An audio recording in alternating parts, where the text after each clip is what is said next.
Maharashtra news सर्वसामान्य।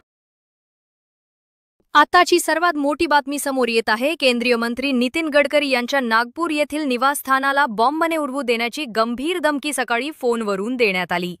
Control रूमला call करून ही धमकी दिल्याने खळबळ उडाली होती। याचाच आढावा घेतला आहे नागपूरहून आपले प्रतिनिधी सुमित ठाकरे यांनी। केंद्रीय मंत्री नितीन गडकरी यांच्या घरी काल मध्यरात्री पोलिसांना बॉम्बने उडवून देण्याची धमकी आलेली होती। मात्र काल मध्यरात्रीपासूनच केंद्रीय मंत्री नितीन गडकरी यांच्या घरी नागपूर पोलिसांनी चौकशी केली आणि बॉम्ब स्क्वॉड सुद्धा दाखल झालेला होता। आणि आज सकाळपासूनच पाहायला मिळत आहे की नितीन गडकरी यांच्या घरासमोर पोलिसांचे चोख बंदोबस्त इथं पाहायला मिळत आहे आणि पोलीस सध्याचा हा तपास करत आहे। सुमित ठाकरे, नागपूर।